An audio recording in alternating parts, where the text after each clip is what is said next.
Hello, hello, hello, and welcome back to the Drag Race RuCap here on reality TV RHAPups. I'm your host, Liana Boraas, and we are here to talk about episode 9. Yes, episode 9 of RuPaul's Drag Race, season 14. And we will, of course, be touching on UK versus the world at the end of the show. But first, let me welcome in our fabulous panel that we have back together at last to break down everything from these two episodes. First, we have a man who I hope had a fabulous birthday weekend. He is back. It is Iman Adwin. Iman, how are you doing? I did. I had a great birthday weekend. Came back with birthday hair. Still getting used to all of it, but it's been great. It's been a great start of 2022 for me, I must say. Perfect. You'll love to hear it, especially given the past couple of years. But I don't know if y'all have heard. Been a little tough. It's been a little tough, Hmm. Yeah. Between pandemic, World War III, like it's fine. We're Oh fine. yeah, We have yeah. Drag Race, so it's okay. And this woman was having a fun weekend as well, partying it up, eating Chex Mix. It is Beth Dixon. Beth, how are you?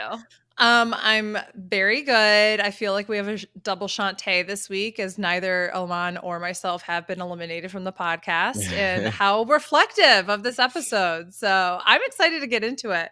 But yeah, fun weekend, but I'm back in the saddle. So let's do it. Okay, well, so yes, we have a lot to talk about. First, I want to bring up the announcement that Willow made on Instagram this past week. So, Willow talked about essentially also starting to transition and starting some low dose hormone therapy. Now, obviously, we've heard about Willow's kidney condition, and so, there's some complications associated with that. But this season, trans excellence is definitely on the table because RuPaul could never have imagined that this would be the cast one day. But we're all very happy for Willow and very excited. So I believe that the update for pronouns she, they. So we will, of course, adjust accordingly. Of course. Yeah, it's like who's next? I know. RuPaul? I love the memes of Carrie Colby holding the Infinity Gauntlet and it being like all the other queens be like she only needs one more or two more or something. It's so good. I mean, when people talk about representation matters, Carrie Colby is that representation. The doors that Gia Gunn and Carrie Colby open. The doors she's open, truly. Okay, so that aside, we have to get into everything from this episode. So, Beth, you mentioned it at the start of the show. No one is eliminated. We have Bosco winning and Georges versus Jasmine. I think a lip sync that a lot of us were talking about for a while, and no one goes home. They are both able to ensure them staying. What do you think? What do you think about this? I had to watch this last night after I got home from a bachelorette party weekend. And after all the shit I saw on Twitter, I actually thought this was such an underwhelming lip sync Shantae for you both stay kind of thing. I don't know. I just felt like George just wiped the floor with Jasmine, even with Jasmine's slow split. Iman, where do you come down on this? Yeah, I feel like if I had to choose a winner, I would definitely take Georges. And that's me still trying to discount any bias that I have. She's your last hope. It's my last hope. But I mean, double. I mean, I feel like a double Shantae for it to be for a double Shantae to happen. Like if I were one of the other queens, I'd probably be like, damn, not because two queens are still staying in the competition, but because I'd be like, well, damn, I guess there goes the double Shantae. Like if I kill it one week at the lip sync and my whoever my opponent is also kills it, I guess we're just screwed. Like I feel like this is sort of like an underwhelming double Shantae. Like I feel like someone could have gone home here, but I don't know if Jasmine completely lost the lip sync either. So whatever. I guess if you want to keep them both, that's fine. So I think for me, I would have been fine with them both staying and this being a double save because I do think that they both are killer performers. And I thought that this was really fun to watch. So high energy, just visually appealing for me to look at. But it felt like we just had a save 2 weeks ago. and we have another save, and we have the chocolate bar, and I'm just like, oh Yeah, that great. chocolate bar. I'm I'm yes. I'm starting to think that chocolate bar is never going to get used. Which, like, I think that's the gag we all needed, is that it doesn't actually exist. Like, I'm here for that, actually. I Wait, mean, it's hold something on. nice to have for the resume, I guess. Like you Yeah. had safety, but you didn't even need it, you know? Right, like the idol you didn't need to play, I was Mhm. so good socially that I didn't need to play it. Okay, but Beth, do you mean it doesn't exist? Like none of them are gold? Yeah, wouldn't you think that would be the gag? Like That'd they be just open them all at amazing. the end, it's all Yeah, chocolate. they were. You all thought. No, I actually don't think that's the case. I think there obviously is one, but as y'all know, I'm team production's definitely going to rig it. I feel like this was production in RuPaul's way of being like, yeah, Georges and Jasmine don't have it, because otherwise, why not just like make this the golden bar week? You know what I mean? Mhm. So that just tells me, like, if anything, it just tells me somebody else has it. Which I was trying to do the math to see with the number of episodes, but it kind of depends on how they do the reunion and the finale and how many episodes, because we've had like 14 to 16, so it kind of matters. So I was just like, you know what, whatever. I'm just gonna sit down. I'm gonna try to enjoy the show, even though with that double save, it gave me the feeling of like it's dragging, right? And I don't want to have that feeling for the season. Wait, so what number are we on now? This was episode 9. 9. Yes. Okay. So we get another non-elimination episode, so we can count that as as 10. Yeah. And then you need this finale and the reunion, so that's 13 there. So I actually wonder if they're not going, like, if there's got to be a week where 2 queens go home. I feel like it's going to be something like that. Although, as we all know, I'm the worst at drag math, so yeah, I don't know. No, I think it makes sense. Like assuming next week is a regular ass week, right? Hopefully. That's I mean, how many queens are left? 9. 8? No. 8. Wait, 8. Yeah. Yes, because there were the 2 panels, each of 4 queens. So we go down to 7 with seemingly 4 episodes left, 2 of which would be regular episodes because they're not finale or reunion. So you would need to get rid of 3 queens in order to have a 4. So yeah. So it looks like we are going to get a double elimination here. We have to. Well, that's what I'm saying, though. It like depends on if those does the reunion and the finale count as the 2 more episodes? You know what I mean? Or if they count as 1, right? I don't know. They've usually been separate for the past. I mean, ever since they went to true. VH1, they've been separate. It could be though that, oh my gosh, we're so excited. COVID things have lifted up a little bit. Let's get the Orpheum Theater back and do the reunion as a like part 1. Like get rid of the lip sync for your for the crown portion and just go back to old school. I could see them doing something like that. I wonder, and I would love that.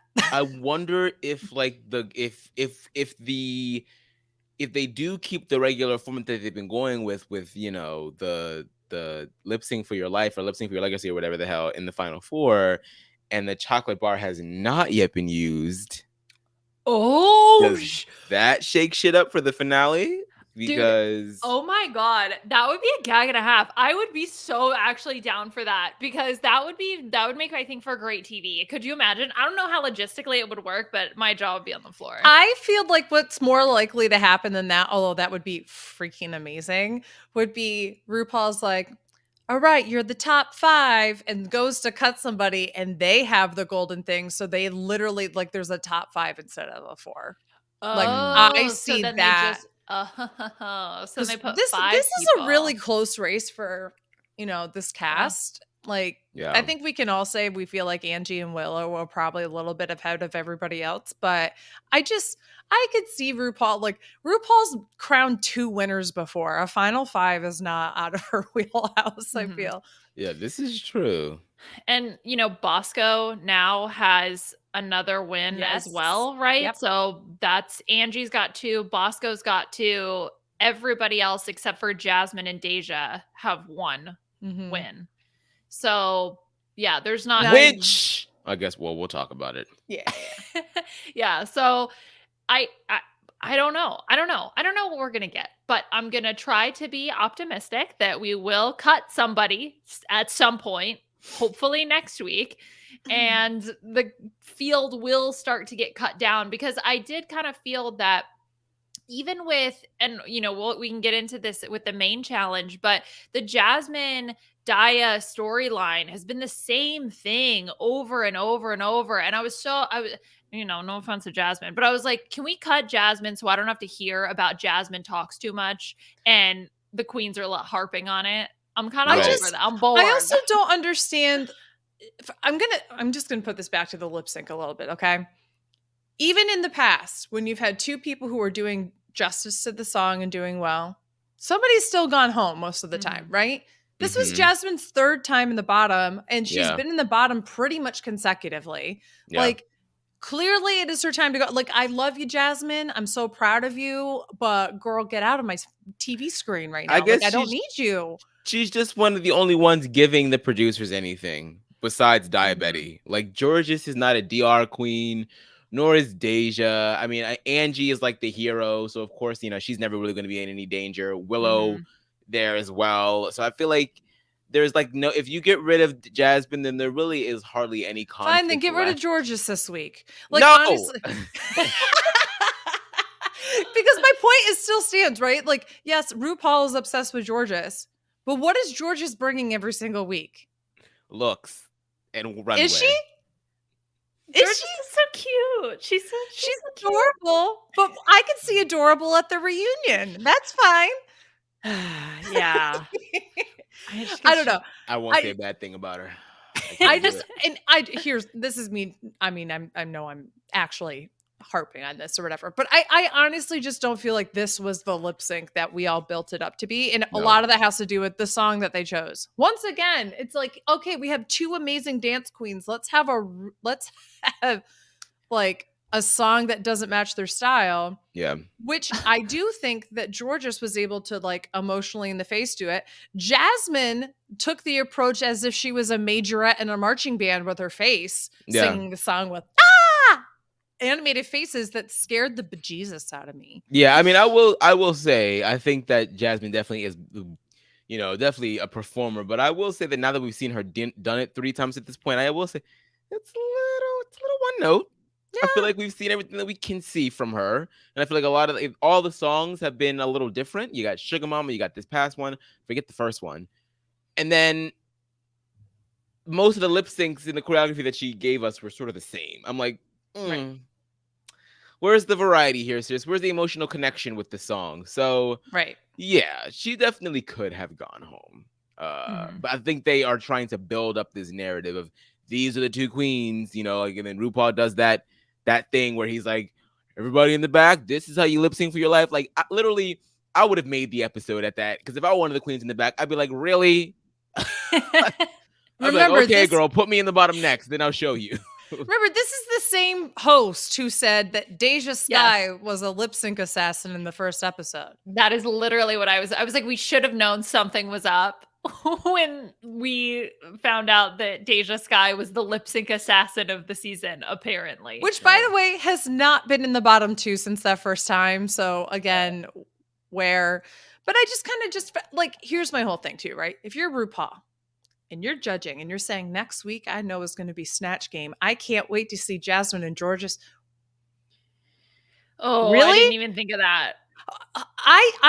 You have to, as the host who knows what the next challenge is going to be, say, are one of those two going to give a redemption next week? And both of them have fallen flat on their face at times in the acting challenges. Jasmine more so than Georges. Georges has, like, throughout the soap opera challenge a couple of weeks ago, was actually able to bring it. Good job. She did a great job, but I just like, who's going to be able to handle Snatch Game? Well, maybe it's a strategy to protect their faves. They're like, just in case Angeria or Willow or Bosco screws up in Snatch Game, we need to have someone else we can put in the bottom instead of them. Hello? Maybe that's what it was. You're telling me you can't put Diabetes in the bottom?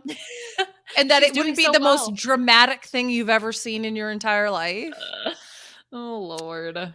I mean, I keep saying season after season, like, if you just cast queens that are fantastic and multi-talented in many ways, and you cast for competition and not necessarily for, like, who do you think looks a certain way or whatever, then you're gonna get a good season because you're gonna get fierce competition, and then it's like, who knows who will go home? No one is safe, and I feel like we just cast for storylines and for arcs and for villains and for heroes, and then we get down to stuff like this where you end up like Cornbread gets taken out, then like Carrie Colby, bless her heart, but she's not really serving it the way that we thought that she would serve it, and then like what's her face just went so quickly. You're like, damn, I really thought that she was gonna be Alyssa Hunter was gonna be like a top runner. So now you're down to like some good queens. There are some good queens that are left, but are they like the most like entertaining to watch in terms of like drama or anything like that? No. So you screwed yourself trying to like cast for drama, then all the drama leaves, and then you're just sitting there like with Jasmine Kennedy, and that's it. Like, it's just like, it's so weird to me. Just cast good queens that are going to be good, and then that'll make you a good season. It will. It never fails. If you had like a bunch of people that would be fantastic at Snatch Game, which they could still be, we don't know. We'll see next week. Then you can worry about using a double Shantae, because I do think that this double Shantae wasn't just about like like the lip sync within itself. I do think that the double Shantae sort of was about the challenge too. Like, both teams did pretty well. One did definitely better. One's conversation definitely flowed a bit more, but there wasn't anybody that did like completely horrible that someone absolutely deserved to go home. So I get double Shantae on that respect, but like, now you screwed yourself, because like, now what if everybody else is good at the Snatch Game? So it's just cast good queens. Don't cast for storylines. Cast good queens, and you're gonna get a good season. Well, I think this is a pretty even season for the most part, kind of to Amon's point of, well, this week, it seemed, kind of close. Last week also, there were like maybe one or two queens that like kind of stood out for the wrong reasons. But in general, everybody is able to at least compete on sort of a, accomplish the task level. Is it like, oh my God, above and beyond? Like, maybe not necessarily, but like, they're doing the job, they're doing it well, they're professional. So I can't like necessarily complain from that angle, because we are getting to know these people. But yeah, I mean, I see what you're saying, Iman. Definitely. I feel like the reason why I'm more frustrated is because this season was flowing, even with a couple of like, oh, we know that there's going to be a save coming. It doesn't feel that long. But for whatever reason, the fact that there was a double Shantae of two people who, don't get me wrong, I'm excited to go see them and throw dollar bills at them. Don't get me wrong at that. But aren't necessarily these huge front runners in the competition, and didn't give me the like, I don't know, Brooklyn Heights versus Evie Oddly level double Shantae kind of lip sync. I just kind of was like, okay, now this is starting to drag. And that's the last thing that you, even though it's a drag show, the last thing you want for your audience to feel is like, oh God, when is this going to be over? I've seen a couple of the season 13 queens hop in on this, talking about, oh, you guys thought our season was long. I was like, no. I'm still not quite on that train yet. Season 13, even if they end up being this, like, if season 14 and season 13 have the same episode count, season 13 will still be longer in my head. Season 13 is still going on. Like, we haven't finished our coverage. We just gave up on it. It was just so bad. long, okay? I don't necessarily feel quite that way yet. I'm starting to feel that way, but I don't feel that way yet for season 14. So we'll see. Jury's still out on that one. Yeah, I and this was definitely the first episode that I felt that way. Whereas I think I started feeling that much earlier in season 13. I was feeling it by episode 3 of season 13. Yeah, exactly. So what I need is for someone to go home next week. And then I'm hoping that will sort of recatalyze this to help me feel like it's not so, oh my God, this is taking forever. I think also in contrast with UK versus the world, which felt like blink and you miss it, like we're essentially at the finale. So, I think having those two things side by side also really just makes this feel like it's going to be so much longer. So we shall see, but let's let's actually talk about the main challenge this week. So the challenge that the queens were tasked with was the DragCon panel. So we have seen this before, but I felt like this was a little bit different because we had the 2 groups of 4 instead of groups of 3. Yeah. And we also had one person that was designated as the moderator of the group that actually had more of a sort of central moderating role than we've seen in the past. So we Willow, because she wins the mini challenge, which we can talk about later, picks Deja, Angeria, and Lady Camden, leaving Diabetes, Bosco, Georges, and Jasmine together as a team. So Iman, do you think Willow made the right picks here? Yep, pretty strong team, I'd say. I think that they did a good job. I think that it flowed as well as it could. So yeah, I think there was some strategy here, maybe a little favoritism as well. But yeah, pretty good, I'd say. Mm-hmm. Yeah, I think that I think Willow's group was obviously better at having a conversation and having that line between we're being entertaining, but we're also giving out information. Like they were better at that portion. And Deja was really a phenomenal moderator for that group as well. But Bosco, in my opinion, was just the most entertaining out of everybody. Had that quick wit, was able to kind of move everybody along. And honestly, good for Bosco for being like, no, I think I want to be the moderator, because she had the stuff. Like if you are a host of any show, you can be a moderator for sure. And she understood the assignment and she knew exactly how to move the conversation along. And she knew how to do it in a fun and entertaining way. So if I had to go to DragCon, I'd want to go listen to Bosco because I know that Bosco is going to be funny and entertaining. But the other group overall was much better. Mm-hmm. I think the strategy of picking people that you just get along with naturally is probably the right call. Because, you could do the strategy where it's like, well, I'm going to be the standout on my team, so I'm going to look better in comparison to other people. Or do you put yourself with a strong group knowing that you as a team will succeed? And I think that Willow made the right call. Ultimately, she doesn't walk away with the win here, but at least you are able to feed off, it's the whole yes and of it all, right? Like, because you can yes and with other people, whereas like if you're met with no why, not exactly the best for coming up with content and being entertaining. So I think ultimately it was definitely the right call. I did definitely feel like the other group was a bit team chaos, and I did feel a little bad for Bosco, but yeah, Bosco really kept it together and was able to sort of handle that group. I was very impressed.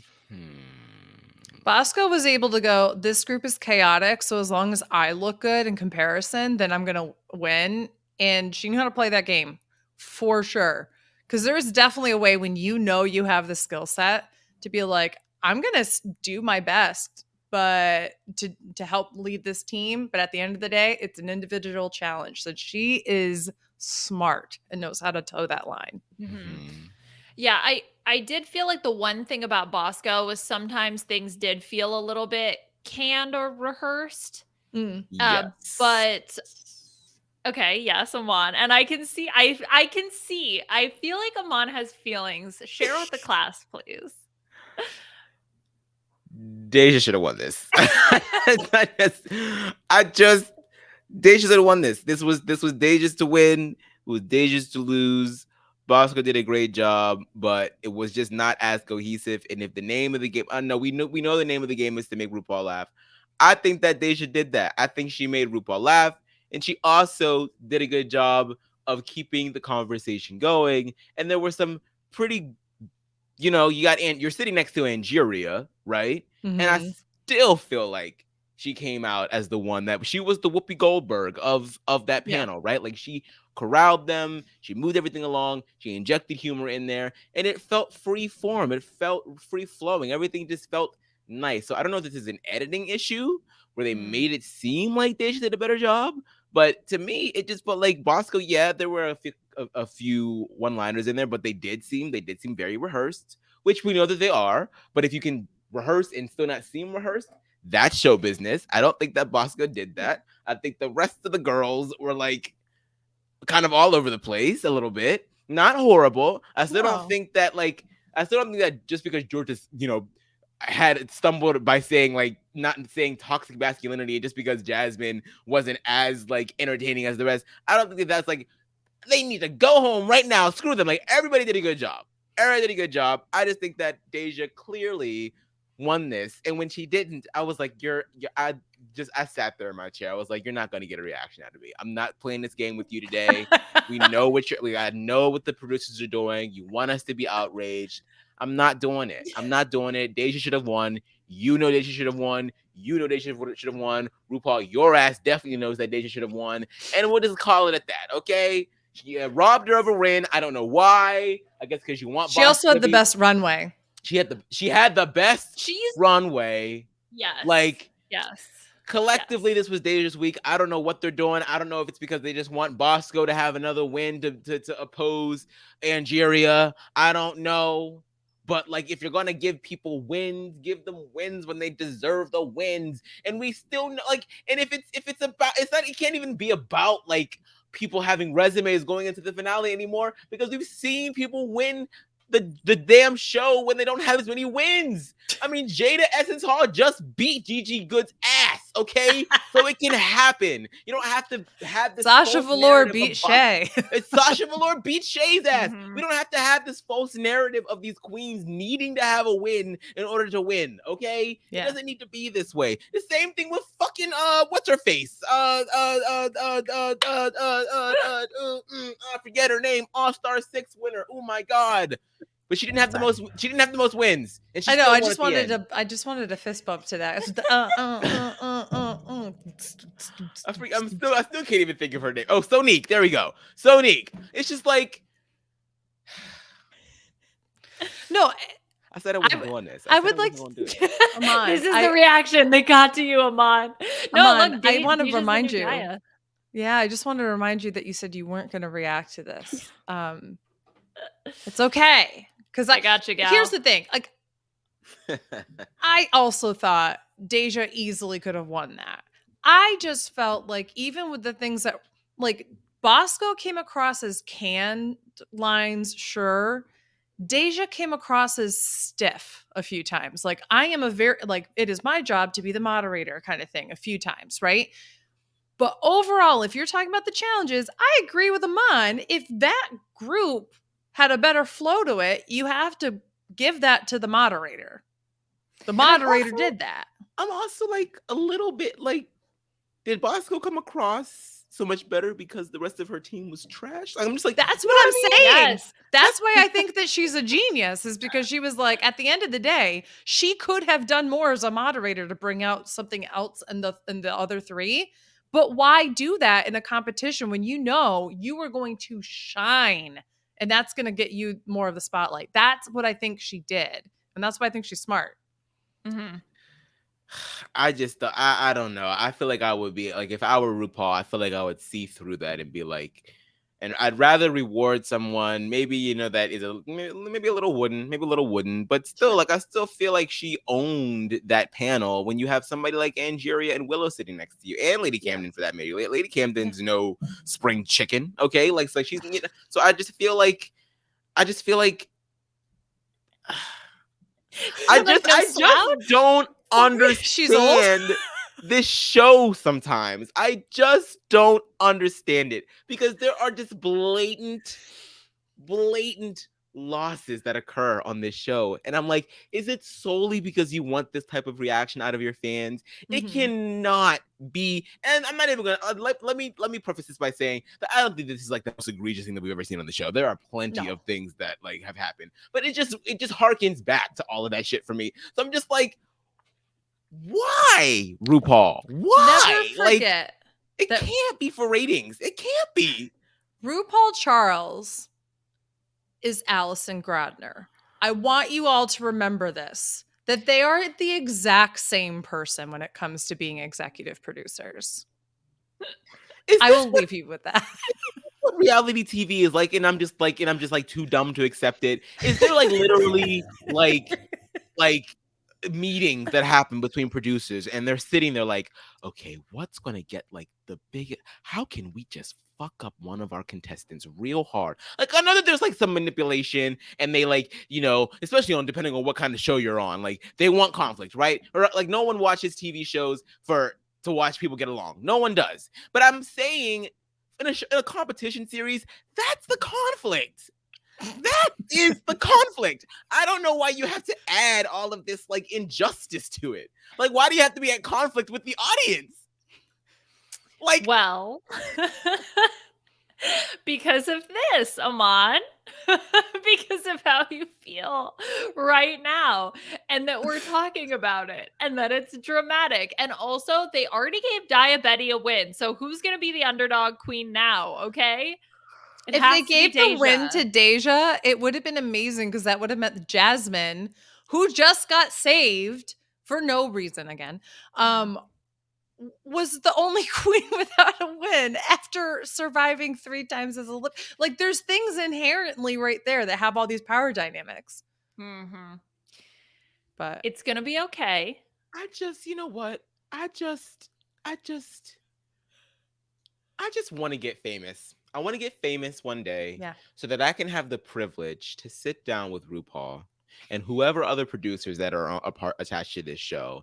And it can be off the record. It doesn't have to be a grand interview. I'm not talking anything Oprah style, but I just want to sit down face to face with him and have him explain each and every single one of the decisions that he has made on this show and drag him appropriately for it. Because I feel like it never reaches him. It doesn't reach him. He doesn't care. He laughs all the way to the bank. But I feel like if somebody just sat down and said, RuPaul, you are a menace, and it really got to his soul just one time for the one time, what kind of season could we get? Okay, what kind of season, if he came back to the panel one season 16, let's say, he comes back to the panel, he's like, you know what, I'm gonna cast as many talented ass queens as I can for this show, and we are gonna judge it as hardcore and as fair as possible. If there are front runners that end up going home because they did shit in Snatch game, then so be it. We'll send them out the door. It is what it is, and we'll get a real true queen. If we could just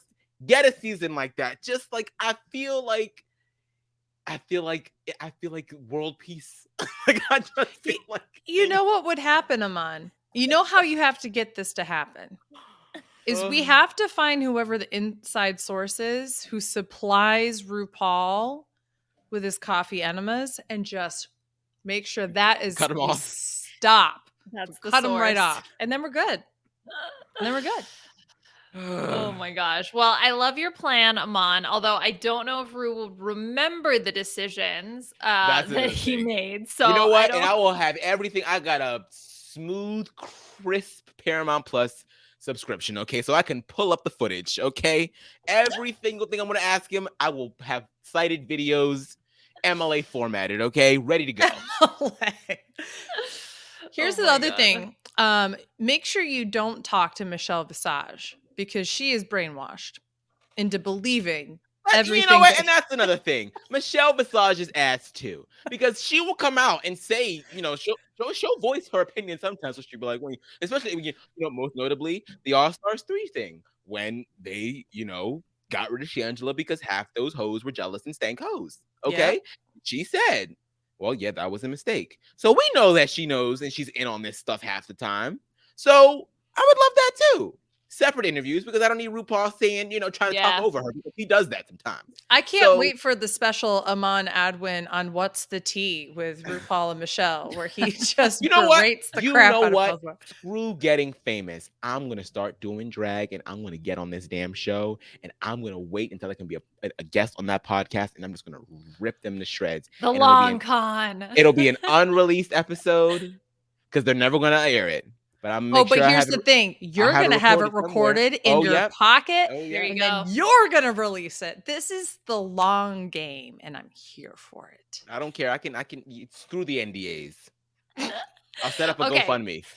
Well, I would love to be your support team. Whatever you need in this plan, Beth and I are here for you.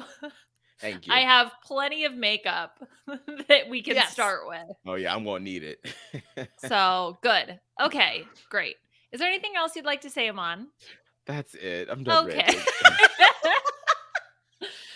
Well, look, I will say, if we're to give my 2 cents on the Deja versus Bosco of it all, I really could have seen it going either way. I felt like Deja's runway may have pushed her over the edge because I felt like she was the person who really got it, who really sort of understood what we were trying to do here with shoulder pads. Because when we talk shoulder pads, yes, there's shoulder pads, but then there's drag shoulder pads.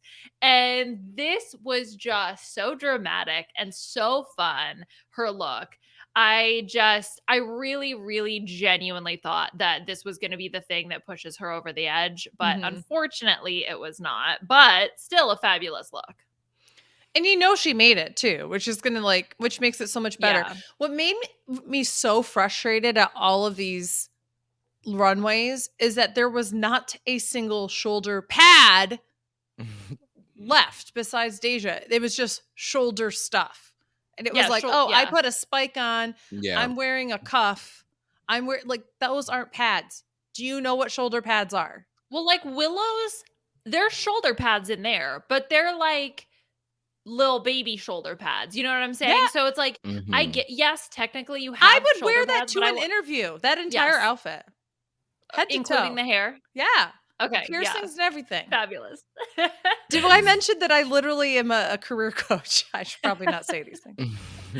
So yeah, I just So yes. So I mean, more shoulder pads. I need more shoulder pads, and I felt like in comparison, because Deja was the one who really had the shoulder pads, that would give her the edge. Like I'm even looking at Angeria's right now, and you could make an argument that they are maybe shoulder pads, but not really. They just look like sort of spiky things on your shoulders. Like I don't know, what would you call those? Like shoulder cuff kind of things. Yeah, exactly. So shoulder cuff puffs. Shoulder cuff puffs. Okay, well, Iman, you'll need to get yourself some shoulder cuff puffs if you want to make it to what's If you're not wearing shoulder cuff puffs, then you're not doing drag. Duly noted. So anyway, maybe Jasmine. I don't know. I actually did kind of like her look. I kind of, maybe it's only been the past 2 weeks. Mm-hmm. But I need Angeria to stop wearing black and white. Somebody was like put together a bunch of her looks and were like comparing her to all of Bob the drag queen. Yeah. I mean, to be fair, I would want to model after a winner. Same thing. I'd just come out in a whole bunch of Bianca Del Rio boat dresses. Yeah, honestly. Damn, she really got away with that. Boat neck, not boat dresses. Boat neck. Boat neck. Yeah, boat neck dresses. Yeah, just she really boat dresses. She was a yacht. Never had to lip sync once. That's crazy. Not once. Okay.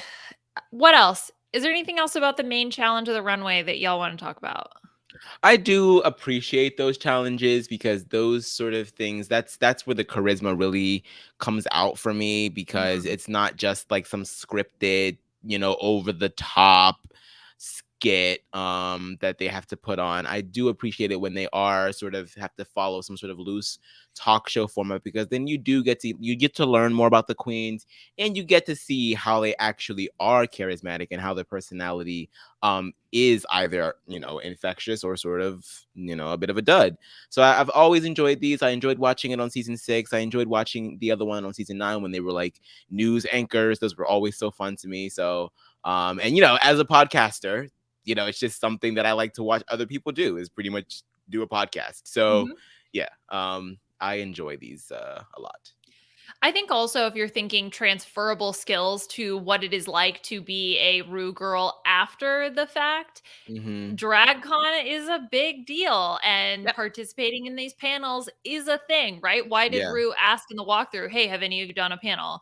And so, yeah. That moment was cringe as fuck. Can we talk about that? What happened? Deja's like, my father left me when I was 14. And RuPaul's like, that's so sad. Has anyone here been to DragCon? It was like literally just. Oh my God. I guess I must have missed that. Oh, it was like literally word for word. Deja pours her heart out about her father going. And then RuPaul goes, who here has been to DragCon? Like, that is how RuPaul reacted. He's a menace. He is a menace. We need you more than ever, Iman. You are the hero that we need. Oh man. Like you'll like 3 seasons ago, you'll be doing like the whole "I'm your mama now" with plastic tiara, but you can't even like that was an Emmy moment waiting to happen. Like she served it up on a silver platter for you, and you're I'm like, your "Oh yeah, father now. DragCon. I think he was listening. I'm your to be father honest. now." Like what the fuck? Oh my I think god. an acid trip from the 80s just like rekindled in his spinal fluid, and he was like, Hmm. oh Zoned out yeah, for a who's sec. been to DragCon? That's what I'm doing here. Does Oh, I RuPaul don't. even go to DragCon? Is he there like for like 2 seconds and then leaves? Not only does RuPaul go to DragCon, you have to like on top of you have to pay an outrageous amount of money to buy another ticket to stand in line to maybe get a photo with him. And when you get a photo with him, it's like, don't even talk to him. Go up, take a photo, and go. I thankfully have never done that, but I did. I was in a VIP lounge where people were complaining about it. They're like, I stood in line for 2.5 hours after I bought a like $150 other ticket on top of my VIP pass to stand in line. And then when I was there, they went, smile, bye. And that was it. Really? Mhm. Oh, that's terrible. Jesus. Oh my god. And I think that, RuPaul's RuPaul. So they were like, okay, he's been doing it for 5 minutes. Let's take a 4-hour break. Like, it's like that kind of thing. So half the time when you're waiting in line, it's because he's not even fucking there. He's like, oh, I got to go cut the ribbon. It's like, okay. Okay, so yeah, then definitely that's out of. So I think Aman, you are gonna have to do drag, then get Yeah. on the show, and then because Definitely. obviously, yeah, the meet and greet that's He's not too gonna work busy. either. Yeah. He's too Either busy. that or Iman. If you would be eliminated, which I don't think you would be, I think we all know that you'd be going straight for that crown, and it's Oh, I'd happening. probably be eliminated. Let's be honest. I'd probably be a booger queen. It's fine. No, you So- just need a dramatic storyline. That's all you need a and you'll dramatic stay. storyline, and also like make some drama with Yeah, another fight with person. another queen. Yeah. Especially one that is okay. questionable about if they're going to be in the top or not. That's Sure. what I Okay, would I'll go make for. some drama. I'll make some drama with RuPaul too. I'm not scared. Oh, not that's scared. what I'm saying is when you go to leave, I don't want some like, thank you for the opportunity. I want you to sit there on the stage and give an exhaustive list of things that were fucked up about the show over 15 seasons. Mhm. And then you leave. I'll have a Tell whole me. prop. I'll have a whole tell scroll that me. just unfurls onto the main stage. I want Sarge or whatever his name is to pop open his camera phone and just record the crap out of it. And whoever does all the leaks, because I know someone's got to be doing leaks from that production team. I need that to be like, y'all never going to believe what Iman did. No, the footage is getting unearthed. Ooh, what would I'm be your excited. drag name? Anemone. I've always decided that. That's cute. I love like that. That's cute. Okay. Okay. Well, let's what else? Well, what did you guys think about the topic covering men's is? I did like it. Because it's sort of something that I've had to sort of struggle with a little bit. So I did think that it was I think a lot of queer people, gay men, have issues with masculinity because sometimes it's not something that comes by some of us naturally. For others, it does. But I think it's a fairly common experience that it doesn't come by naturally for a lot of us. So we sort of have to figure out how to sort of come to terms with how masculine or not masculine you are, and then having sort of like an identity crisis of trying to inject it into your personality later in life, because then you're sort of like deemed unattractive to some people conventionally if you're not masculine. So, and then when you wrap all of that up when it comes to like brotherhood or fatherhood or your relationship with your brother or your father, then it really just starts to unpack a whole can of worms for a lot of us. So I thought I would have loved a longer conversation, to be honest. I'm obviously not going to be able to get it on an hour episode, but I could listen to all of these queens sit there and just talk about honestly, I mean, I don't know if Bob and Monet have done this on Sibling Rivalry already, but you should have an episode, the one about men, because I would listen to that entirely, because it's a topic that I feel like I think a lot about but don't talk a lot about. So I enjoyed it. Yeah, when the topic was first announced, I was like, wait, what? But then once they started listing what they were actually going to talk about within that, I was like, oh, I get it. Like I misunderstood initially when it was described. And so I was happy with where each group was able to take it. And I think speaking from their personal experiences just really helped to enrich the conversation, that they had people that were able to comment from a lot of different perspectives on these topics. So even though at first I was like, wait, what? Once I got into it and once they started talking, I was like, oh yeah, okay, great. I get it. That's good. I'm okay with this. I always appreciate the intersectionality of different identities talking about toxic masculinity or gender, men in general, because I think all of it at the end of the day boils down to all the issues that we have with masculinity and femininity come down to misogyny and white privilege. Like, it's like that intersection is the thing that continuously drives a lot of what we continue to see as quote unquote social norms that are being more and more challenged. And I appreciated seeing how, everybody has a similar yet very different personalized experience with this.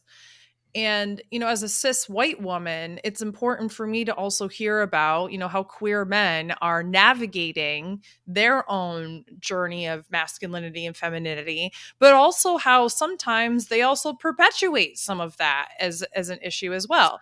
I will be one of the first people to tell you I have a lot of gay men friends, and cis gay men, and a lot of them are white, and a lot of them are friggin' misogynistic sometimes, and I have to call their ass out about it and go, well, let's talk about that for a second, shall we? I have a story from this weekend. I won't share. Oh, well, when we're done. No, just kidding. But I think that it's an important topic, and I actually really appreciate it. At first I was like, oh man, but then I was actually like, to your point, Liana, once I heard like the different ways in which they were going to talk about it, it was not just about relationships with fathers or just about hookups, but it was about all of these things intertwined in a way that creates this, queer experience. I was like, ooh, that's really interesting. And to also know now that we have so many trans and non-binary and, trans women cast members on this season, even when they were filming it, if they weren't as out and open now as they are, this is such a unique and wonderful perspective to listen to when someone is still on their identity journey.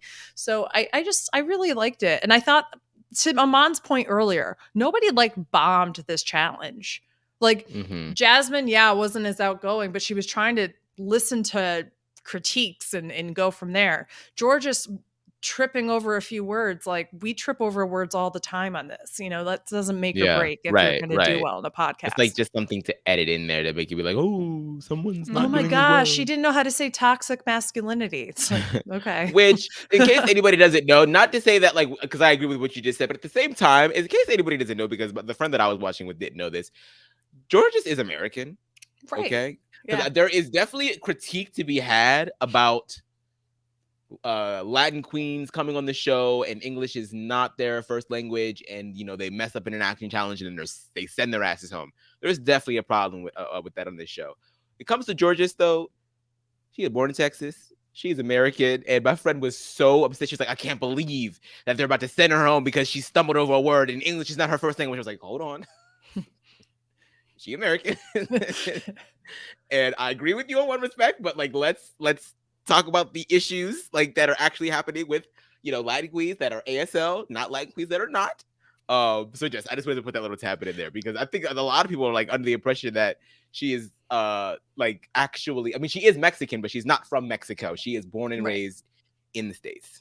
I also think a lot of this has to do with someone who has a different educational background, which of course is going to play into her identities and such that she's got, right? So this is, I actually found it a little kind of offensive that they took the moment where she said, what's a moderator, in the edit to make it seem like they were all going to judge her for not knowing what a moderator was. And when they got back, the queens were perfectly fine about it and explained it in a wonderful way to her.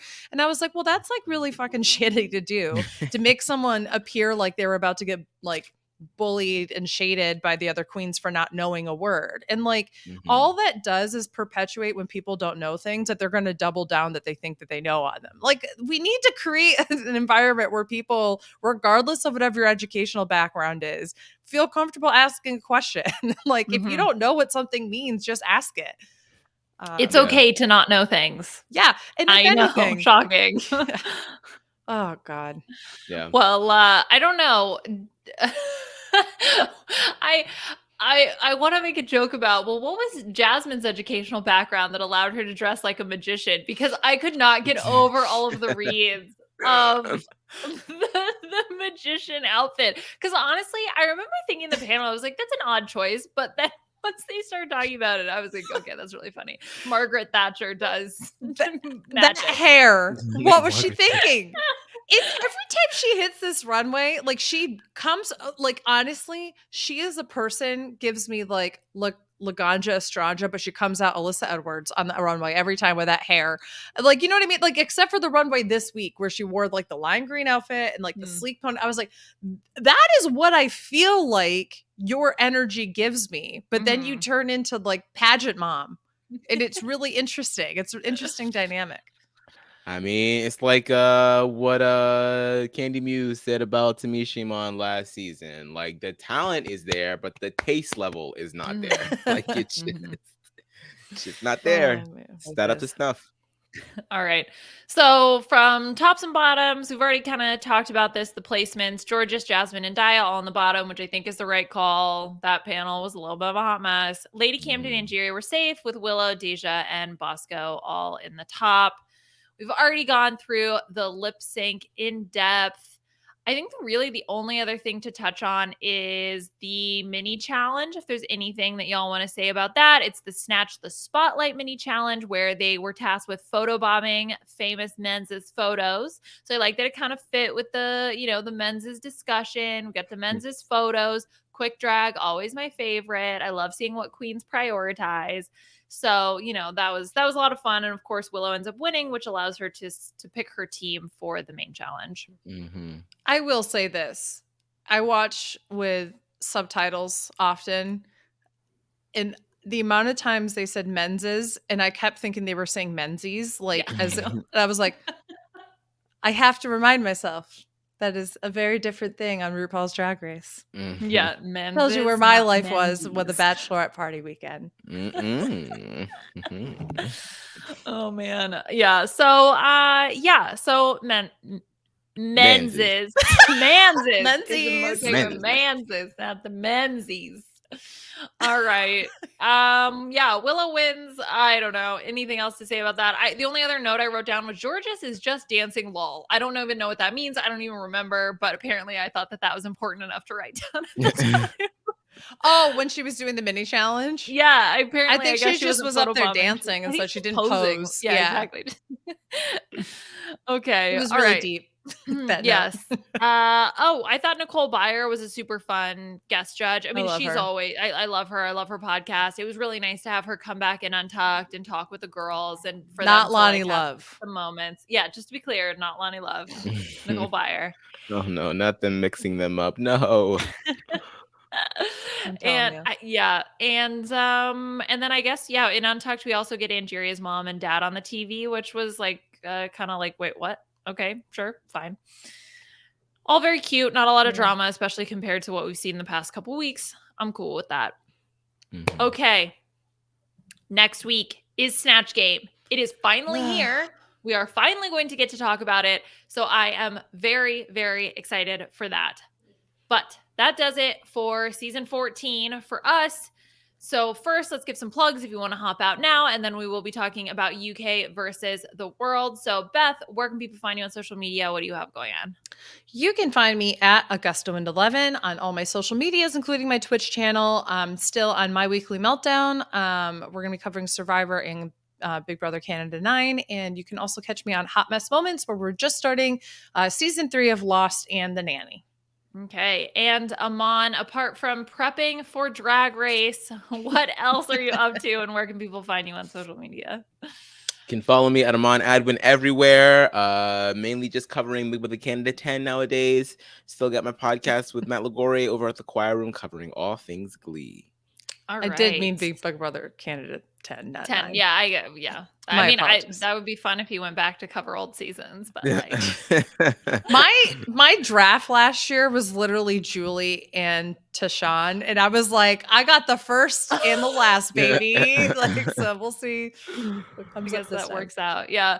Well, speaking of drafts, I got to do the Survivor 42 draft with a wonderful group of fellow podcasters. So check that out if you're interested in some more preseason coverage for season 42. I also got together with Mike Bloom and we did preseason coverage for the RHAP B&B, which will be back. We got into a lot of weird silliness. We talked about Survivor NFTs and the merch store and everything in between. I don't know what is in between those two things, but we got to it.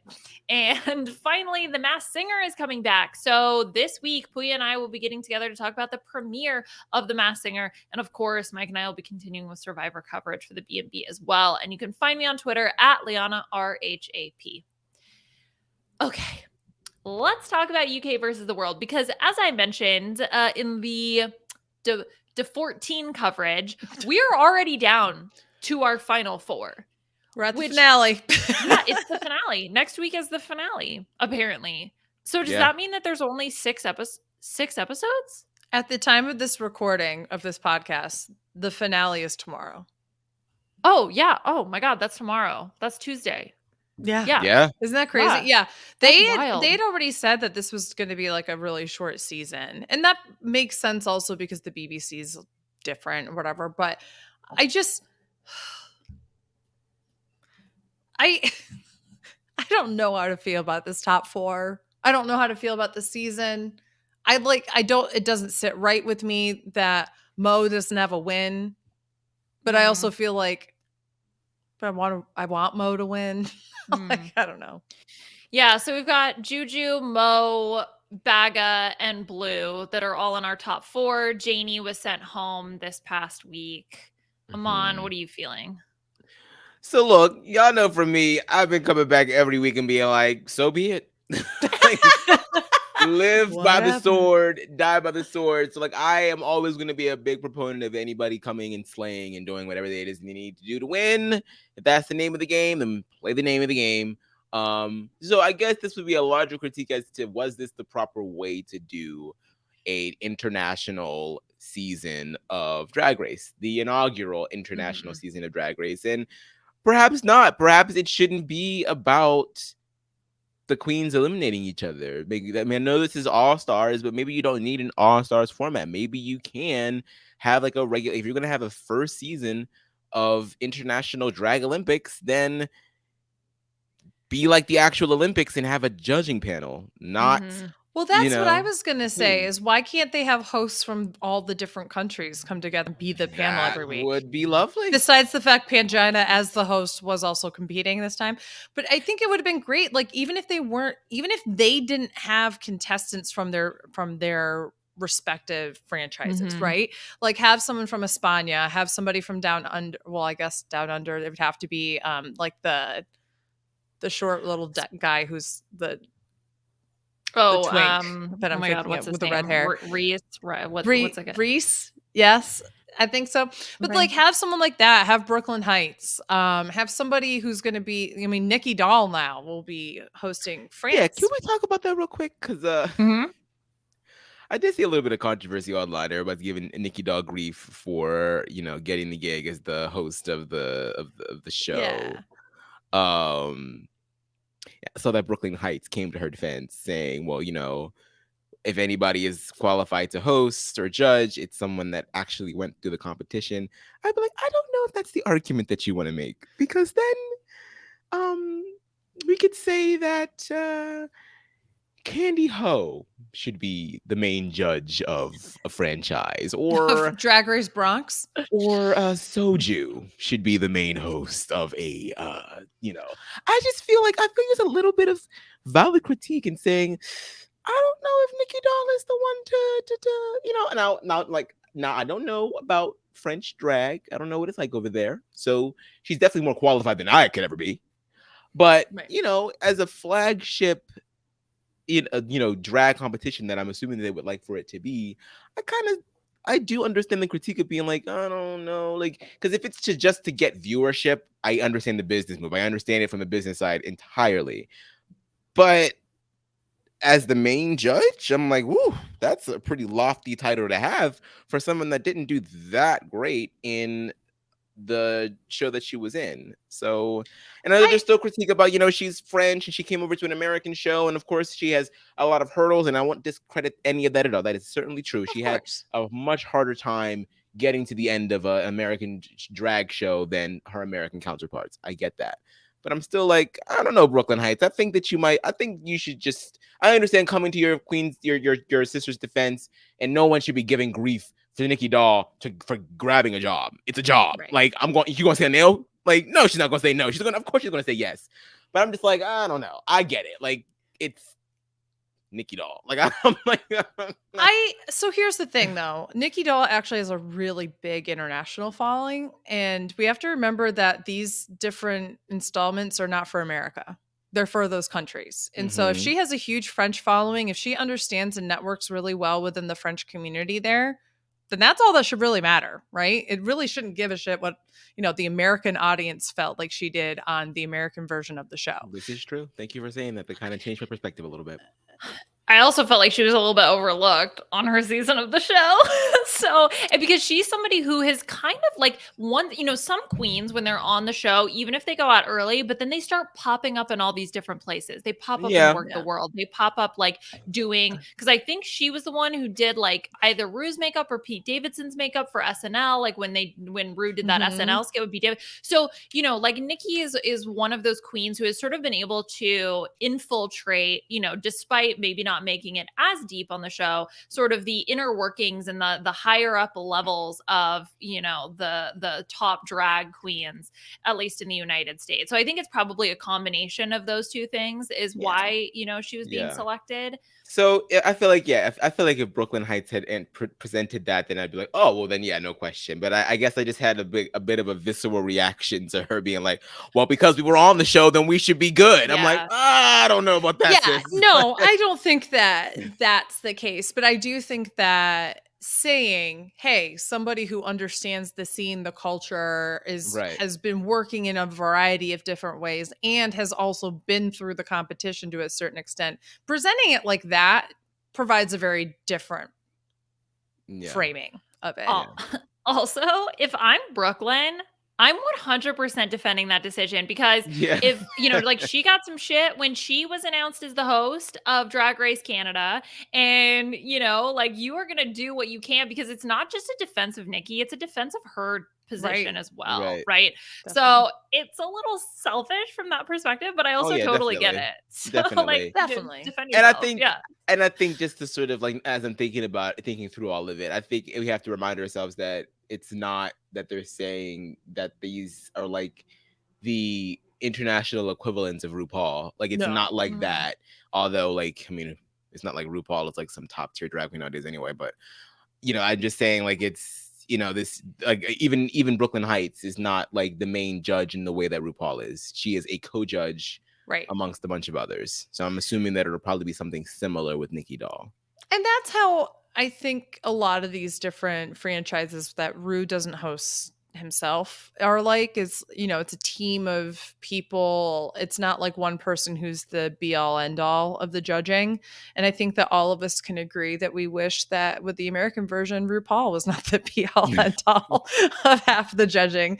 So how many is this now? This is America, Canada, Spain, Holland, Thailand, UK, Brazil, down under. Now France, down under. Are they also making Korea? If they are, I haven't heard about that. Or Singapore. So they're making another Asian one, but I can't remember I think it was Singapore. But I feel like there's almost every damn continent except Africa. I can't wait for Drag Race Antarctica, and it's gonna be some fierce ass penguins. With you'll have Denali as host, even though she's from Alaska. Denali. It's snow. It translates. Whatever. It has to be a scientist, you know, like I can't wait for those scientists to just be in. It's gonna be great. It's gonna be so good. Yeah, we all know scientists, top tier fashion. Look at this guy with our little lab coats. It's so cute. Did you guys see who was it? When Monet Exchange and Adore Delano, like on the pit stop, Monet was like, did you hear that Vivacious is going to be the host of, I can't remember which country it was, like Drag Race Botswana or something like that. Drag Race Easter Island, because the heads. It was so funny. And like literally Adore's like, no. And she's like, you're joking. She's like, no, I'm not. It was just announced. And like the crew apparently went along with it. And she's like, oh my God, that's such a good gig for her. I'm so proud of her. And then Monday's like, yeah. And Ornacia is also going to be on the panel. And she's like, I fucking hate you. It was so good. It was so good.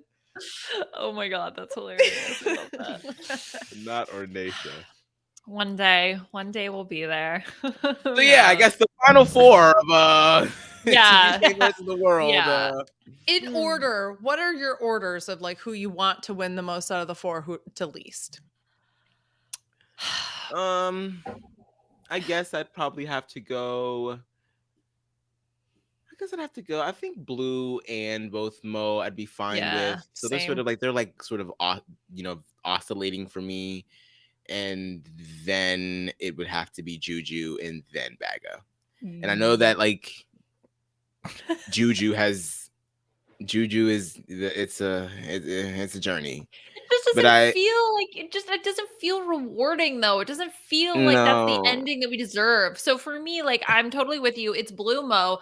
The biggest gap, the Marianas Trench of gaps.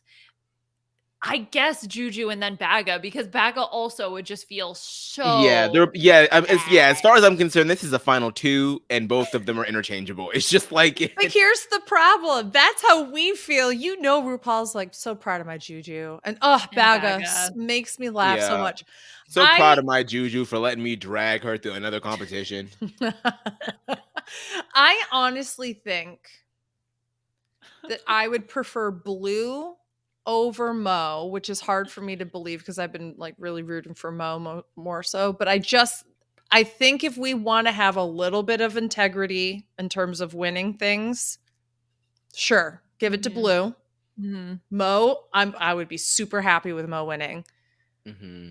And then I guess I would have to say Baga before Juju. I don't know. I hate the idea of either one of them. I just felt like, I don't know. I guess Juju before Baga, because I do think that Juju tried, but there was just like Baga didn't. But like Baga's, I don't know. I think it's tough because it's like, well, I think Juju probably should have been sent home, but Baga also should have been sent home and should have been in the bottom. So like it almost feels more egregious that Baga was never in the bottom. Yeah. Right. While she slept during the I'm looking at the placements now. Juju's is safe, bottom two, bottom four, win.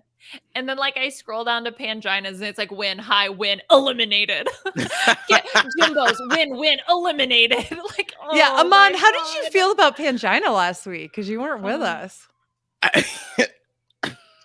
I was like, look, you're never going to hear me say that I don't live for when they snipe the front runner. Like, take them out. And like, so, I mean, it sucked to see her go. And it was sad that she took it so hard initially. And that pressure of being the judge of a show is like, I just keep thinking about like what RuPaul or what Bob the drag queen said in like a space that he hosted on Twitter like a couple of weeks ago, when he was like, it's going to suck if she goes home, because the next time that she appears on Tyler's Drag Race and she tries to tell somebody to sashay away, I would turn around and say like, bitch, you sashay away. So I get it. But like, it's the name of the game, sis. And like, you had to know that might be coming your way, because you did the same. She just did it to Jimbo. Yeah, like, exactly. And it's not like Pangina killed the challenge, but just wasn't in the top two. She was definitely in the bottom two of that challenge. Right.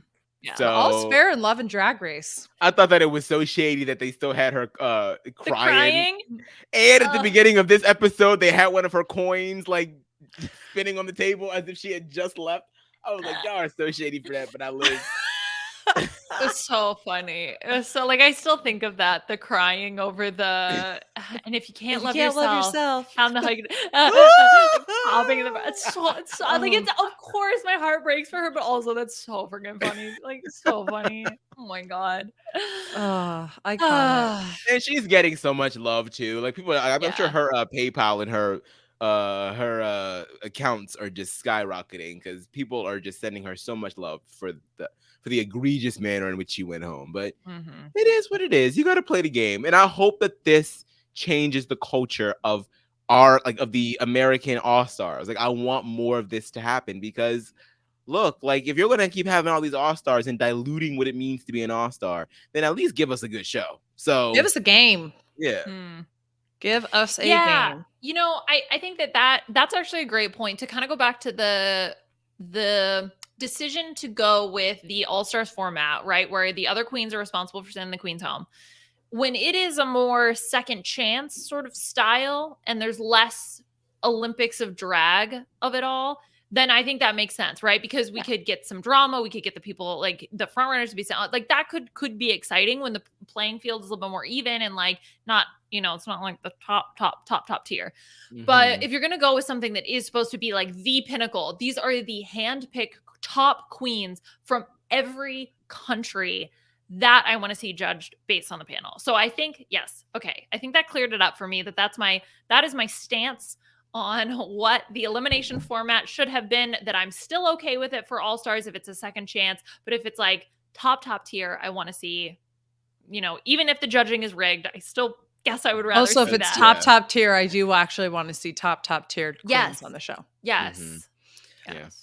Because here's the other thing. It's just a bummer that it's UK versus the world ended up UK versus US in the finals. Like, Yeah, that does feel a it's little. I mean, so boring. it worked out that way because the queens, snapped the necks of the queens that needed to get their necks snapped, but it's still kind of like, ooh, this feels so English centric. I know. Like it's so weird. Like, if I'm picking my top, I probably would have had Jimbo, Pangina, Mhm. Janie, and Blue maybe I think that would have been my 4. as my Maybe like top four. maybe Mo in there somewhere. Yeah, exactly. Maybe Mo, kind of depending on how things shake out. I could see maybe one of the other, Mo being able to be up there.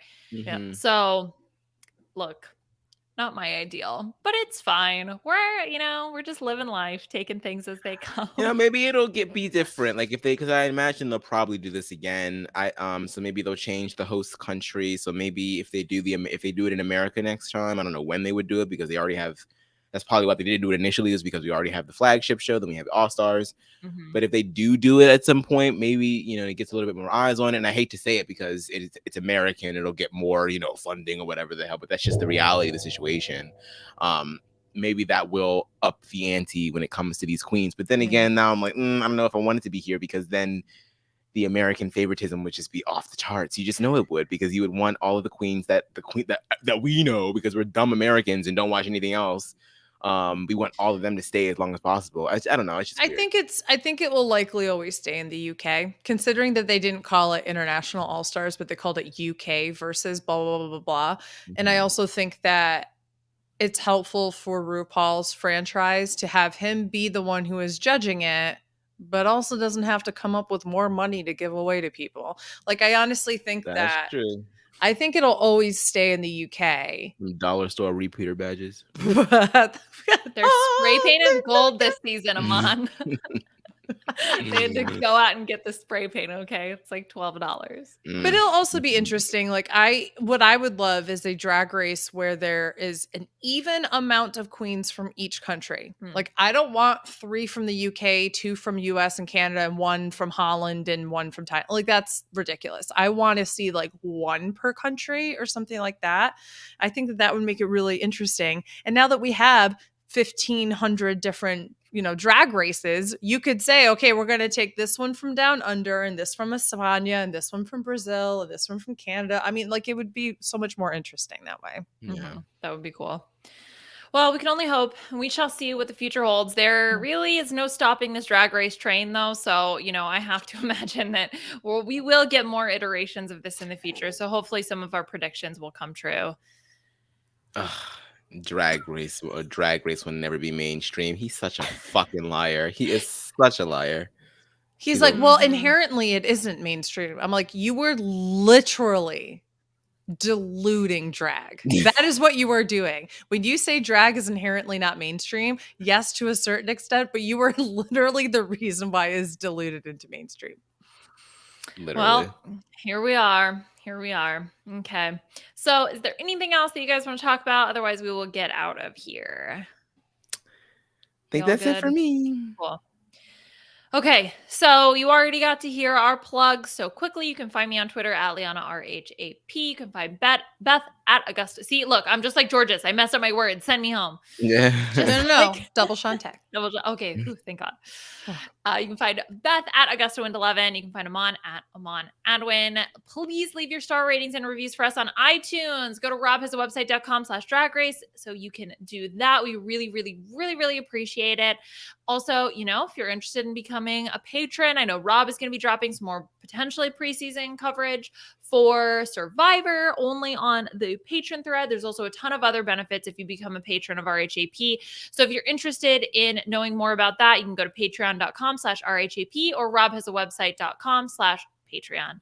Thank you to Scott St. Pierre for all your help behind the scenes, and we'll talk to y'all soon. Bye.